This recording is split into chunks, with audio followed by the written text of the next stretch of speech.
How the US plans the 4-week war attack strategy against Iran. This is week 1.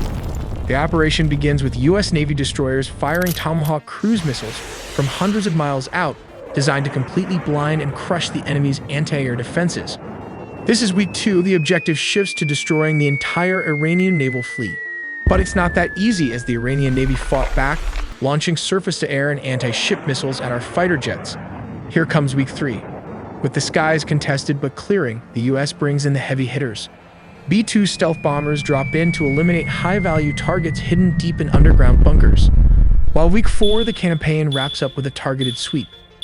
Advanced stealth fighters, the F-22 Raptors and F-35s, are sent in to hunt down and destroy any remaining ballistic missiles before they can be launched. This is how the first week went. The strategy was twofold. First, leadership decapitation. In the opening hours, precision strikes specifically targeted the highest echelons of the Iranian government, successfully striking the compound of Supreme Leader Ali Khamenei and severely disrupting the Islamic Revolutionary Guard Corps' chain of command. In the first week, the US military brought out its heavy hitters. Tomahawk land attack missiles were fired from Navy warships heavily built up in the region. Hundreds of Tomahawks were used to blind Iranian radar and destroy heavily fortified infrastructure from a safe standoff distance. Simultaneously, the US deploys the EA-18G Growler. These specialized jets don't drop bombs. Instead, they'd fire concentrated electronic warfare signals that jam Iran's Russian-made S-300 and indigenous Bavar 373 air defense systems. The enemy radar screens literally go blank.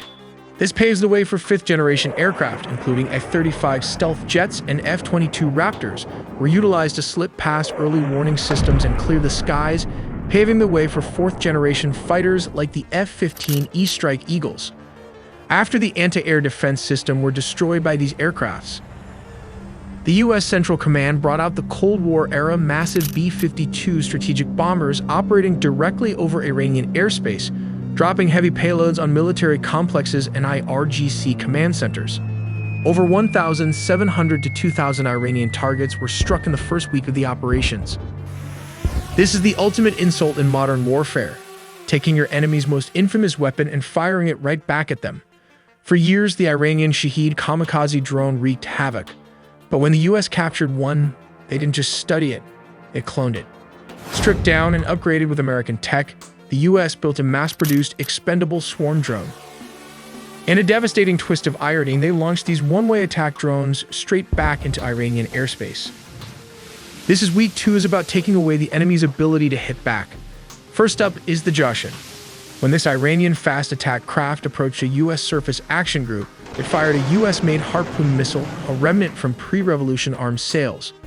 The US cruiser USS Wainwright successfully evaded it using electronic countermeasures and chaff. The US ships instantly returned fire, sinking the Jashin in what became the world's first ever missile duel between warships.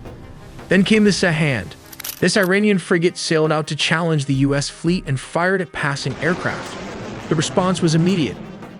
Navy attack jets and the destroyer USS Joseph Strauss swarmed the vessel, pummeling the Sahand with missiles and heavy bombs until it caught fire and ultimately sank after its own munitions detonated.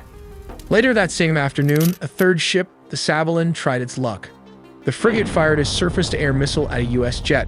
The pilot simply dodged the missile, looped right back around, and dropped a 500-pound laser-guided bomb directly down the ship's exhaust stack. The internal explosion completely crippled the vessel. The overarching goal behind all of this was to secure the Strait of Hormuz, the single most critical choke point for global oil. Then comes the third week, launching $2 billion stealth bomber again to hit the underground nuclear programs. The problem is, these aren't just buildings you can level. They are heavily fortified subterranean labyrinths buried deep beneath solid rock. If you wait too long, the enemy moves their most critical assets, nuclear enrichment fuels, into impenetrable bunkers. So the military drops this specialized deep penetration munitions, massive bunker busters designed to slice through the earth and detonate inside the mountain. It's a surgical, violent procedure meant to collapse the underground networks entirely, setting the nuclear program back by decades. By week 4, you've achieved full air superiority. The massive bombing campaigns stop, and the hunting game begins. F-22 Raptors and F-15s take over, aggressively patrolling the entirety of Iranian airspace. They are kept continuously aloft by a steady rotation of flying tankers. It becomes a highly coordinated hunt. Targets are identified by Space Force satellites and Central Command, with the data fed straight to the fighters, usually directed by an E-2D Hawkeye command plane. The primary strategy here is to avoid a ground occupation entirely.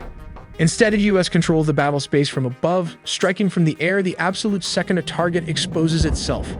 They are specifically hunting for missile launchers, which are typically tucked away in hidden underground facilities.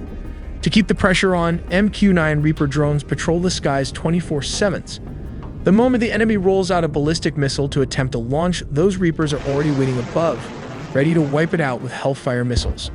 Even if you are bombarded with all kinds of spam emails, jump calls, and all kinds of online breaches with our financial data, this data doesn't just result in spam and scam attempts. It can also affect your insurance rates and ultimately will lead into a loan denial just when you might need credit. Incogni helps protect your privacy by regularly scanning and preventing data brokers from re-uploading your information. You'll also get a clear, real-time dashboard to track the status of your data. As an add-on with Incogni Unlimited plans, you can gain access to this custom removal tool. That's where Incogni comes in. Copy the link of any site exposing your information. Go to the custom removals tool, paste the link, and click submit. That's it. Then wait about 30 to 45 days, and just like that, your data is removed. So take your personal data back with Incogni. Use code AITELLY with the link below, incogni.com/AITELLY, and get 60% off on an annual plan. But the Iranians retain a critical strategic advantage. By utilizing the narrow geography of the Strait of Hormuz, they can still launch devastating close-range strikes against the U.S. Navy fleet. By waiting in ambush near expected carrier movements, Yatter-class submarines could fire a coordinated torpedo strike, targeting the hull and propulsion systems of U.S. carriers. A successful torpedo strike on an aircraft carrier could disable its flight deck operations, significantly reducing the U.S. Navy's ability to project air power in the region.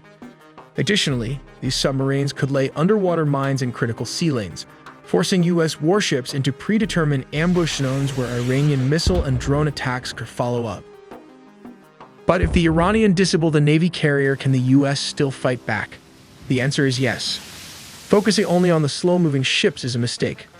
The United States holds an ace up its sleeve that doesn't need to wait for a clear shipping lane. Even without a carrier strike group, the U.S. can deliver precision strikes for weeks to come. This is the domain of Air Force Global Strike Command.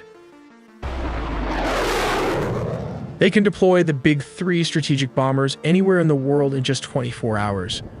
First, you have the B-2 Spirit stealth bomber. This is the door kicker. It is the only aircraft in history capable of taking off from Missouri, flying non-stop to Iran, penetrating the most advanced air defense networks undetected, and dropping massive bunker busters on deep underground facilities. Second, the B-1B Lancer, known as the Bone. This supersonic heavy hitter carries the largest payload of any U.S. bomber.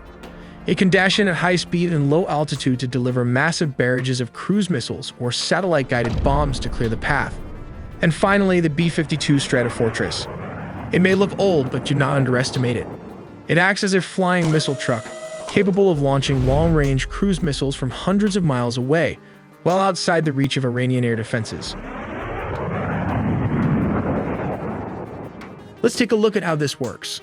The first line attack involves the B-2 stealth bomber moving in to destroy high-value air defense systems like the famous S-400 Triumph and other surface-to-air missiles, effectively disabling them by using its stealth technology.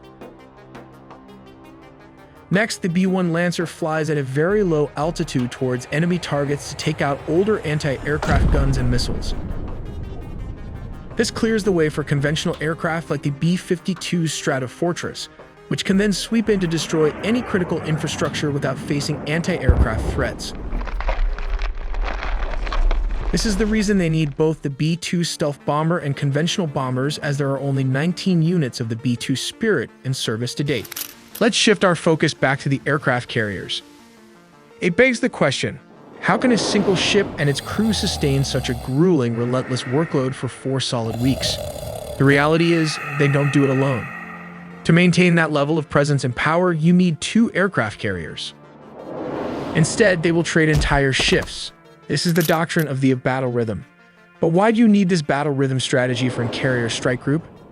Imagine a floating city with nuclear fuel and 5,000 people. Without a system, it's chaos. Simply put, battle rhythm is the daily heartbeat of the ship. It synchronizes the admiral's decisions with the sailor's sweat. There are two pulses. First, the operational pulse. This is the air plan. For 12 to 15 hours, the ship runs continuous cycle operations, launching and catching jets every 60 to 90 minutes. It is a deafening, non-stop assembly line of violence. Second, the command pulse. While jets fly, commanders cycle through a fixed schedule of intel briefs, targeting boards, and night orders. Battle rhythm turns 24 hours of chaos into a sustainable routine of war. If you lose the rhythm, you lose the fight. We make original videos animated by humans from scratch, so please subscribe.